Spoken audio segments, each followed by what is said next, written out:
ತಿದ್ದಿ ತೀಡಿ ಸದ್ದೆ ಹೇಳುವೆ ನಿನಗ ಓದು ಶ್ರುತಿಗಾನ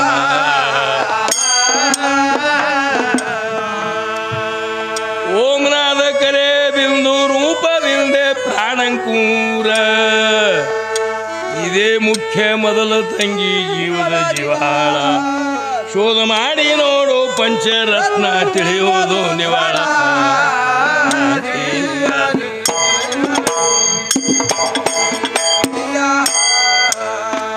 ಶೋಧ ಮಾಡಿ ನೋಡು ಪಂಚರತ್ನ ತಿಳಿಯೋದು ನಿವಾಳ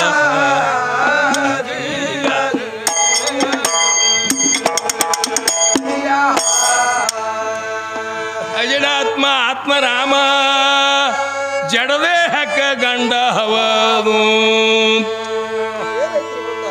ಅಜಮಾಸ್ ಹೇಳುವುದಿಲ್ಲ ನಿನಗ ಶಾಶ್ವತ ಪ್ರಮಾಣ ಆ ಅಖಂಡ ದ್ವೈತ ಮೂರ್ತಿ ತಂಗಿಯ ಆಗಿದೆ ನಿರ್ಮಾಣ ಆ ಅಖಂಡ ಮೂರ್ತಿಗೆ ತಿಳಿಯಲಾರದು ಇವರ ಕಾನೂನ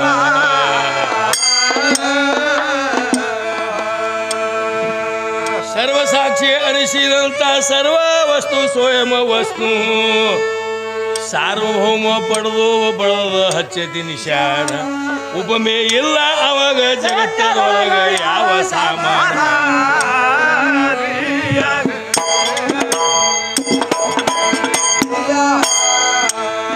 ಆ ಉಪಮೆ ಇಲ್ಲ ಅವನಿಗೆ ಜಗತ್ತದೊಳಗ ಯಾವ ಸಾಮಾನ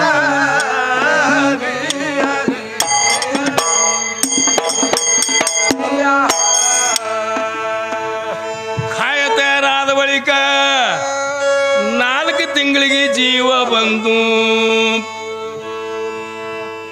ಶರೀರದೊಳಗ ವಾಸ ಮಾಡೈತಂತಿದೆ ಚಿಮಣ ಯಾವ ಕೋಕಶಾಸ್ತ್ರ ಓದಿ ಬಿಚ್ಚಿದೆ ಇಂಥ ಪುರಾಣ ಜೀವ ಇಲ್ದೆ ಕಾಯ ಬೆಳಿತು ಹ್ಯಾಂಗ ಹೇಳಿಕೊಡುವ ನೀನ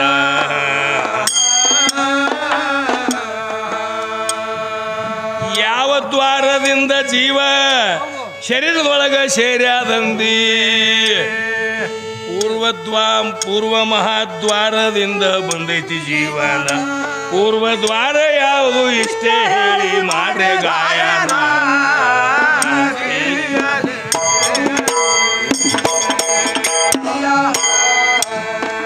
ಪೂರ್ವ ದ್ವಾರ ಯಾವುದು ಇಷ್ಟೇ ಹೇಳಿ ಮಾಡ್ರೆ ಗಾಯನ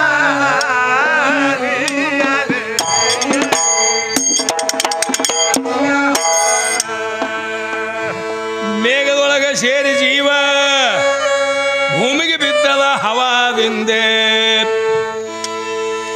ಸಸ್ಯದೊಳಗ ಸೇರ್ತು ಹುಡುಗಿ ಕೇಳ ಶಾಣ್ಯರ ಅಂದ್ರ ಏಸು ಹನಿ ರಕ್ತ ಆದಾಗ ಏಸು ಹನಿ ಬಿಂದು ಆತತ್ರಿ ತಂಗಿ ನಾ ಒಂದು ವಿಷಯ ಯಾಕಂದ್ರೆ ನಿನ್ನ ಮುಂದೆ ಚರ್ಚೆ ಮಾಡ್ತಾ ಇದ್ದೀನಿ ಪುರುಷನ ವೀರ್ಯದಲ್ಲಿ 1,000 ಜೀವಾಣುಗಳದಾವ ಬರೇ ಒಂದೇ 1000 ಜೀವಾಣುಗಳು ತಾಯಿ ಯೌನಿ ಒಳಗೆ 72,000 ಜೀವಾಣುಗಳದಾವ 72,000 ಜೀವಾಣುಗಳು ಕೂಡ 1,000 ಜೀವಾಣುಗಳು ಲಡಾಯಿ ಮಾಡ್ತಾವಂದ್ರೆ ಏನು ಯುವಕರ ಶಕ್ತಿ ಹೆಚ್ಚೋ ಏನು ಅವಕರ ಶಕ್ತಿ ಹೆಚ್ಚು ನೀವೇ ವಿಚಾರ ಮಾಡ್ಕೊಳ್ಳಿ ಮತ್ತು ಇದು ಸುಳ್ಳು ಅಂದ್ರೆ ಜೀವನಶಾಸ್ತ್ರ ಅನ್ನುವಂಥದ್ದು ಒಂದು ಗ್ರಂಥ ಐತಿ ಅದು ತೆಗೆದು ನೋಡ್ರಿ ಯಾಕಂದ್ರೆ ಅಕ್ಕಿ ಅಂದ್ರೆ ಕಚ್ಬಿಚ್ಚಿ ಮಾತಾಡಿದ್ರೆ ಉಪಯೋಗ ಅಲ್ಲ ಅದು ಕೆಲಸ ಕೊಡಂಗಿಲ್ಲ ಜೀವಾಣುಶಾಸ್ತ್ರದೊಳಗೆ ಸ್ವಚ್ಛ ಹೇಳ್ತಾನೆ ಬರೀ 1,000 ಜೀವಾಣುಗಳು ಆ ತಾಯಿ 72,000 ಜೀವಾಣುಗಳಿಗೆ ಲಡಾಯಿ ಮಾಡ್ತಾ ಹೋಗ್ತಾವೆ ಅದಕ್ಕೆ ನಮ್ಮ ಅಂದೇವಾಡಿ ಕವಿಗಳು ಒಂದು ಪದ್ಯದಲ್ಲಿ ಹೇಳ್ಯಾರ ಅವರು ಆ 72,000 ಜೀವಾಣುಗಳಿಗೆ ಅವ್ರು ಏನಂತಾರ 72,999 ಜನಕ್ಕೆ ಗುಪ್ತದಿ ಕೊಂದು ಪಾಪಿ ಹುಟ್ಟಿದಿ ಮೃತಗೊಳಿಸು ಅಜ್ಞಾನಕ್ಕಂತೇಳಿ ಎಂತಿಂಥ ವಿಷಯಗಳು ಬಳಸಾಡಿದ್ದಾರೆ ಅದಕ್ಕೆ ಹಾದಿ ಹೊತ್ಕೊಂಡು ಒಬ್ಬ ಉದಯಕ್ಕೆ ಹೊರಡ್ತಿದ್ದ ಅಂದ್ಕೂಡಲೇ ಜ್ಞಾನ ಅಜ್ಞಾನ ಅನ್ನುವಂಥವು ಹಾದಿ ಅಂತ ಹೇಳಿದ್ರು ತಂಗಿ ನಾನು ಜೋರು ಮಾಡಿ ನೀ ಇಲ್ಲಿ ಅನುಭವಿಗಳದಾರ ಅಧ್ಯಾತ್ಮದವರು ಅದಕ್ಕಾಗಿ ನಾ ಅದು ಹಾಡಿ ನಿನಗೆ ಸವಾಲು ಕೇಳಿಲ್ಲ ಹೇಳ್ಯಾರೇ ಬಿಡು ಅದು ವ್ಯವಹಾರ ಭಾಳ ದೂರಿಂದ ಅರ್ಧ ಮನುಷ್ಯ ಒಬ್ಬ ಆಕಾಶ ಕಾಯ್ತಿದ್ದು ನಿಂತು ಹೋಯ್ತು ದಿಕ್ಕ ಅರ್ಧ ಗಿರದ 3 ಗಿರದ ಆಗೋದಿತ್ತು ಒಂದೇ ಆಗ್ಯದ ಯಾಕೆ ಬರೋದು ಕಳಿಸು 1 ವರ್ಷದ ಮುದ್ದೆ ತತ್ತಾರವರು ಅವೆಲ್ಲ ವ್ಯವಹಾರಗಳು ಬೇರೆ ಅದಾವೆ 7 ಸೀಮೆ ಅಂದ್ರೆ ತಂಗಿ ಸೂಕ್ಷ್ಮ ಹೇಳ್ತಾ ಇದ್ದೀನಿ ನಿನಗೆ. ಸ್ಥೂಲ ಸೂಕ್ಷ್ಮ ಕಾರಣ ಮಹಾಕಾರಣ ತೂರ್ಯಾತೀತ ತಿಳ್ಕೊಂಡು ಇವು 7 ಸೀಮೆಗಳು. ಈ 7 ಸೀಮೆ ಮಧ್ಯದಲ್ಲೇ ಅಲ್ಲಿ ನಿಗಿನಿಗಿಯೋ ಜ್ಯೋತಿ ಹೊಳಿತದ. ಅದಕ್ಕೆ ಜ್ಞಾನಿಗಳು ಮಂಗಳಾರತಿಗಳಿಗೆ ಹೇಳ್ಯಾರ, ಜ್ಯೋತಿ ಹೊಳಿಯತ್ತದೋ ಥಳ ತಾನೇ ಹೊಳಿಯತ್ತದೋ. ಅದಕ್ಕೆ ಮತ್ತು ಯೋಗದಲ್ಲಿ ಒಬ್ಬರು ಪದ್ಯ ಹಾಡ್ಯಾರ ಜ್ಞಾನಿಗಳು ಏನಂತ, ಶ್ರೀಗಿರಿ ಸುಕ್ಷೇತ್ರಕ್ಕೆಂದು ಹೋಗಿ ಯಾತ್ರೆ ಮಾಡಿ ಬಂದೆ, ಶ್ರೀಗಿರಿಯು ಶರೀರದವಳು ಉಂಟು, ಓಂ ಶ್ರೀ ಗುರು ಸಿದ್ಧ ಯೋಗಿ ಜನರ ಮರ್ಮ ಬೇರುಂಟು. ಈ ಪದ್ಯದಲ್ಲಿ ಏನಂತಾರ ಅವರು, ಗಿರಿಯ ಶಿಖರಕ್ಕೆ ಅಗ್ನಿಮುಖದವಳು ಇರುವ ಅಡಕೆ ಶ್ವರನ ಹಿಂದೆ ಸುರಿಯುವುದು ಅಮೃತ ಪಂಚದಾರಿಗಳು, ಓಂ ಶ್ರೀ ಗುರು ಸಿದ್ಧ ಅರಿತು ಸೇವಿಸು ಮರಣ ಇಲ್ಲವತ್ತ ಹೇಳ್ತಾರೆ ಅವರು. ಅಲ್ಲಿ ವ್ಯವಹಾರಗಳು ಬಳಸ್ಯಾರ ತಂಗಿ. ಅವು ನಿನಗೆ ಹಂಗೆ ನೆಲಕ್ತಾವ, ಏನು ನೆಲಕಾಲತ್ತಿಲ್ಲ, ಆದರೂ ದುಡಿಬೇಕಾತ. ಬರೇ ಏನದ ಅರಿವೇ ಗುರು ಅಂದ್ರೆ ಹಂಗೆ ಆಗೋದಿಲ್ಲ, ಭಾಳ ಕಠಿಣ ಐತಿ. ಹಿಂಗೆ ನ್ಯಾಮದೇವ್ ಪಂಡ್ರಾಪುರದೊಳಗೆ ವಾದ ಮಾಡಿದ. ಯಾಕಂದ್ರೆ ಸೊಳ್ಳ ಸೊಟ್ಟೊಂದು ಹಾರತೈತಿ, ಒಳ್ಳೆ ಬೀಜ ಒಂದು ಉಳಿಯತೈತಿ, ಅಂಜಲ ಪತ್ರೋಳಿ ಹೆಂಗೆ ಜಗವು ಹಾರುವುದಣ್ಣ ಅಂದಂಗೆ ಈಗೆಲ್ಲ ಗಜಿಬೀಜಿ ಹಂಗೆ ಕೇಳೋ ಮಂದಿ ಎಲ್ಲ ಶಾಂತ ಆಯಿತು. ಈಗ ಏನು ಕೇಳೋರು ಏನು ಕೂತಾರಲ್ಲ, ಇವರೆಲ್ಲ ತೆಗ್ಗಿನ ಹೊಲ್ದಾನ ಬಂಕಡಿ ತೆನಿ ಇದ್ದಂಗ್ರಿ ಹಿಂದೆ ಅವೇ ತಂದು ಜಂತಿ ಕಟ್ಟಿ ಬಡದು ಬಿತ್ತಿದ್ರು ನೋಡು. ಈಗ ಅಗ್ದಿ ನಿದ್ದೆ ಮಾಡಲಾರ್ದೆ ಕೇಳುವಂಥ ಜ್ಞಾನಿಗಳೇ ಕೂತಾರೆ. ಅದಕ್ಕಾಗಿ ಇದು ಬಿಚ್ಚಬೇಕಾಗ್ಯದ. ಈಗ ಅದಕ್ಕೆ ಅಲ್ಲಿ ವ್ಯವಹಾರಗಳ ತಂಗಿ ಅವು ಭಾಳ ಚಂದ. ನೀನು ಏನದ ಗುರುವಿನ ಆಸ್ಥಾನದಲ್ಲಿ ದುಡುಕೋ. ಯಾಕಂದ್ರೆ ಗುರು ಕರುಣೆ ಇಲ್ಲಾರದೆ, ಅವನ ಆಶೀರ್ವಾದ ಇಲ್ಲಾರದೆ ಯಾವುದು ಸಾಧ್ಯ ಇಲ್ಲ. ಅದಕ್ಕೆ ಕಡ್ಕೊಳ್ಳೋ ಮಡಿಯಾಳಪ್ಪನವ್ರು ಏನಂತಾರ, ಸುಲಭವಲ್ಲವೋ ಬ್ರಹ್ಮವಿದ್ಯಾ, ಸುಲಭವಲ್ಲವೋ ಬ್ರಹ್ಮವಿದ್ಯಾ, ಗುರು ಒಲಿತ್ ಹೇಳಿದರೆ ಸಾಧ್ಯ, ಗುರು ಒಲಿಯದಿದ್ದರೆ ಪರಬ್ರಹ್ಮಗೆ ಅಸಾಧ್ಯತೆ ಅದು. ಅಂಥದ್ದು ನೆನಪಾಗಬೇಕಾದ್ರೆ ತಂಗಿ ಅವನು ಕರುಣೆ ಬೇಕು.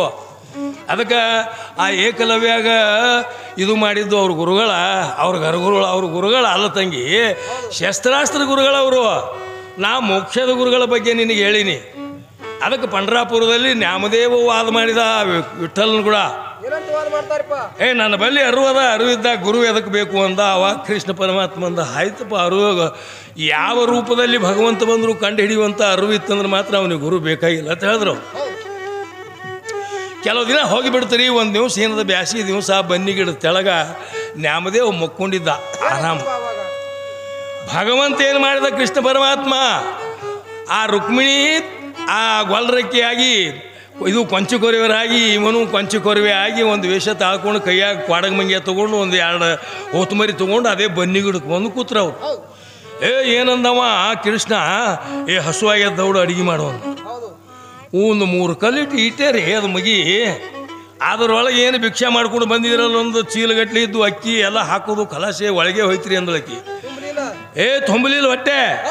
ಅವಾಗ ಮುಂದೆ ಏನತ್ತಾನ ಕೃಷ್ಣ, ಅವು 2 ಹೊತ್ತುಮರಿ ಅದಾವಲ್ಲ, ಹೊತ್ತುಮರಿನೂ ಹಾಕದ್ರಾಗ ಅಂದ.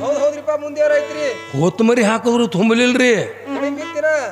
ಇವ ನ್ಯಾಮದೇವ್ಗ ಹಿಡಿತು ನೋಡ್ರಿ ದಿಪ್ಪ ಎಚ್ಚರಾದಿವ.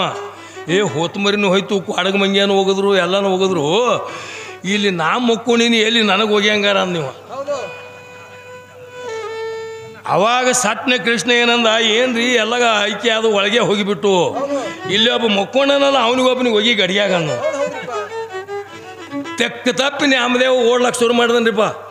ಹೋಗೋದ್ರೊಳಗೆ ತನ್ನ ನಿಜ ಸ್ವರೂಪ ತಾಳಿಕೊಂಡು ಕೃಷ್ಣ ಕಾಟದ ಮ್ಯಾಗ ಕೂತಿದ್ದ. ಅಡ್ರಾಸಿ ಹೋಗಿ ಪಾದಕ್ಕೆ ಬಿದ್ದ. ಯಪ್ಪ, ಅಲ್ಲಿ ಇಬ್ಬರು ಕೊಂಚಕೋರಿಯವರು ಬಂದಿದ್ರು, ಅದು ಹಕ್ಕಿಕತಿ ಹಿಂಗಾಯ್ತು. ಏನೋ ನ್ಯಾಮದೇವ ಹಿಂದೆ ಹೇಳಿದ್ದೆ, ಅರಿವಿದ್ರೆ ಸಾಕಪ್ಪ ಗುರು ಎದಕ್ಕೆ ಬೇಕಂತೇಳಿ. ಮತ್ತು ಅಲ್ಲಿ ಬಂದವ್ರು ಯಾರು ಹೊತ್ತು ಕೇಳ್ದ.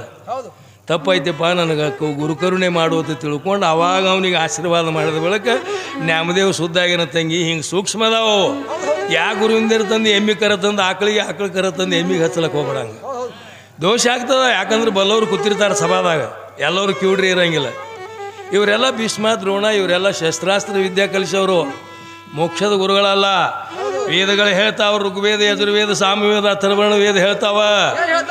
ಧ್ಯಾನ ಮೂಲೋ ಗುರುವರ ಮೂರ್ತಿ, ಮಂತ್ರ ಮೂಲೋ ಗುರುವರ ಮಹಾವಾಕ್ಯ, ಪೂಜ್ಯ ಮೂಲೋ ಗುರುವರ ಮಹಾಪಾದ, ಮುಕ್ತಿ ಮೂಲೋ ಗುರುವರ ಕೃಪಾ, ತಸ್ಮಯ ಶ್ರೀ ಗುರುವೇನ ಮಾತು ತಿಳಿದುಕೊಂಡು ಹುಡುಗಟ್ಟಿಗೆ ತಿಳ್ಕೊಂಡು ಇವೆಲ್ಲ ತಂಗಿ.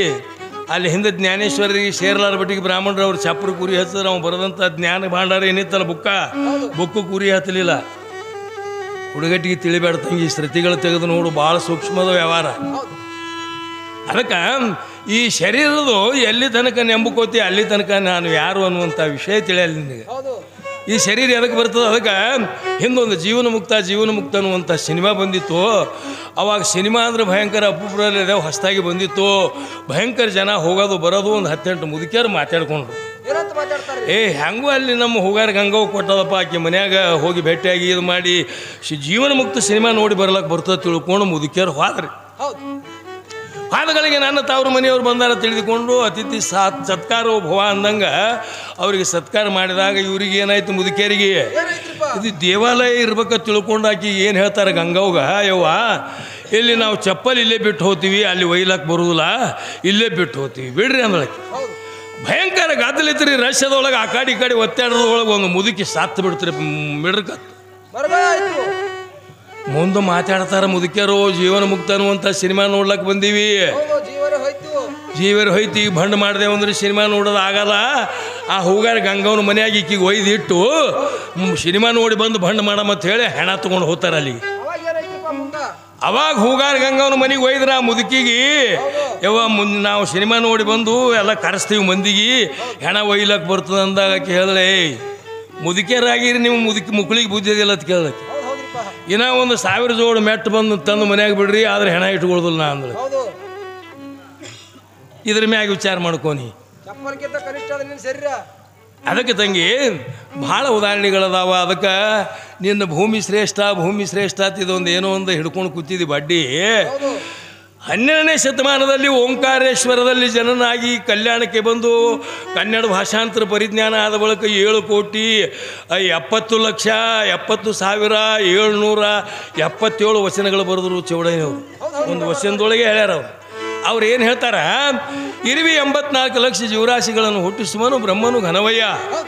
ಬ್ರಹ್ಮನು ಘನವಂದರೆ ಬ್ರಹ್ಮನು ಘನವಲ್ಲ, ಬ್ರಹ್ಮನು ಕಮಲದಲ್ಲಿ ಹುಟ್ಟಿದನು ಕಮಲ ಘನವಯ್ಯ. ಕಮಲ ಘನವಂದರೆ ಕಮಲ ಘನವಲ್ಲ, ಆ ಕಮಲವು ಕೆಸರಿನಿಂದ ಆದದ್ದು ಕೆಸರು ಘನವಯ್ಯ. ಕೆಸರು ಘನವಂದರೆ ಕೆಸರು ಘನವಲ್ಲ, ಆ ಕೆಸರು ನೀರಿನಿಂದ ಆದದ್ದು ನೀರು ಘನವಯ್ಯ. ನೀರು ಘನವಂದರೆ ನೀರು ಘನವಲ್ಲ, ಆ ನೀರು ಸಮುದ್ರದಲ್ಲಿ ಪುಟ್ಟಿತು ಸಮುದ್ರ ಘನವಯ್ಯ. ಸಮುದ್ರ ಘನವಂದರೆ ಸಮುದ್ರ ಘನವಲ್ಲ, ಆ ನಮ್ಮ ಅಗಸ್ತ್ಯ ಮಹರ್ಷಿಗಳು 3 ಗುಟುಕನ್ಯಾಗ ಕುಡಿದು ಬಚ್ಚಲ ಮಾಡಿದರು ನಮ್ಮ ಅಗಸ್ತ್ಯ ಮಹರ್ಷಿಗಳು ಘನವಯ್ಯ. ಅಗಸ್ತ್ಯ ಮಹರ್ಷಿಗಳು ಘನವಂದರೆ ಅಗಸ್ತ್ಯ ಮಹರ್ಷಿಗಳು ಘನವಲ್ಲ, ಆ ನಮ್ಮ ಅಗಸ್ತ್ಯ ಮಹರ್ಷಿಗಳು ಕುಂಭದಲ್ಲಿ ಹುಟ್ಟಿದರು ಹೊಟ್ಟಿ ಘನವಯ್ಯ. ಹೊಟ್ಟಿ ಘನವಂದರೆ ಹೊಟ್ಟಿ ಘನವಲ್ಲ, ಈ ಶರೀರವು ಭೂಮಿಯಿಂದಾದದ್ದು ಭೂಮಿ ಘನವಯ್ಯ. ಭೂಮಿ ಘನವಂದರೆ ಭೂಮಿ ಘನವಲ್ಲ, ನಮ್ಮ ಆದಿಶೇಷನೇ ಹೆಡಿಗೆ ಮಳ ಕಮ್ಮಾದಿತ್ತು ಭೂಮಿ, ನಮ್ಮ ಆದಿಶೇಷನು ಘನವಯ್ಯ ಅಂತ ಹೇಳ್ತಾನೆ. ಒಂದು ಮಳ ಕಮ್ಮೈತತ್ರಿ ಇದು ಭೂಮಿ. ಆದಿಶೇಷನು ಘನವಂದರೆ ಆದಿಶೇಷನು ಘನವಲ್ಲ, ಪಾರ್ವತಿ ದೇವಿಯ ಕಿರುಬಳ್ಳಿನ ಉಂಗುರಕ್ಕೆ ಮಳ ಕಮ್ಮ ಅನ್ನತ್ರಿ ಆದಿಶೇಷ. ನಮ್ಮ ಪಾರ್ವತಿ ದೇವಿಯು ಘನವಯ್ಯ. ಪಾರ್ವತಿ ದೇವಿಯು ಘನವಂದರೆ ಪಾರ್ವತಿ ದೇವಿಯು ಘನವಲ್ಲ, ನಮ್ಮ ವಿಶ್ವರೂಪ ಶಿವನ ಎಡದೊಡೆಯ ಹೊರತ ಬಲದೊಡೆಯ ಗುರುತಿಲ್ಲ ನಮ್ಮ ಶಿವನು ಘನವಯ್ಯ.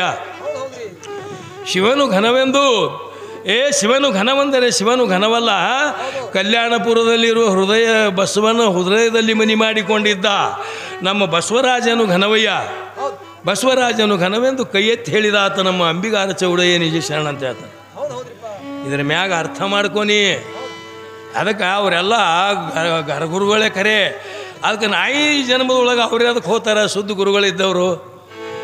ಅದಕ್ಕೆ ಎಷ್ಟೋ ಮಂದಿ ಶಿಶುನಾಳ ಸೇರಿಪಿರೋರು ಹಾಡಿಲ್ಲ, ಸಿದ್ಧಾರೂಢರಿಗೆ ಹೋಗಿ ಪರೀಕ್ಷೆ ಮಾಡ್ಲಿಕ್ಕೆ ಹೋದಾಗ ಅಲ್ಲೇನು ಉಳಿದಿದ್ದಿಲ್ಲ, ತೆಂಗಿನಕಾಯಿ ಒಳಗೆ ನೀರನ್ನೂ ಇಲ್ಲ ಕೊಬ್ಬರಿನೂ ಇಲ್ಲ. ಅದಕ್ಕೆ ಹಾಡ್ಯಾನ ನೋಡು ಶರೀಪ ಏನು ಕೊಡವ ಹುಬ್ಬಳ್ಳಿ ಮಾಟ ಎಂಥ ಚಂದುಳ ಕೊಡವ. ಹಂಗೆ ನಿರಾಕಾರ ಸ್ವರೂಪ ಆದಾಗ ತಂಗಿ ಹುಡುಗಟ್ಟಿಗೆ ತಗದಲ್ಲದು. ಅದಕ್ಕೆ ಈಗ ಮತ್ತೇನು ಹೇಳ್ಬೇಕಾಗ್ಯದಂದ್ರೆ, ಮೇಘದೊಳಗೆ ಸೇರಿ ಜೀವ ಭೂಮಿಗೆ ಬಿದ್ದದ ಹವಾದಿಂದೆ, ಸಸ್ಯದೊಳಗೆ ಸೇರ್ತು ಹುಡುಗಿ ಕೇಳ ಶಾಣ್ಯರನ, ಉಂಡ ಅನ್ನದಿಂದ ತಂದಿ ಗರ್ಭಕ್ಕೆ ಬಂತು ಚೈತಾನ, ಅನ್ನದಿಂದ ರಕ್ತದಿ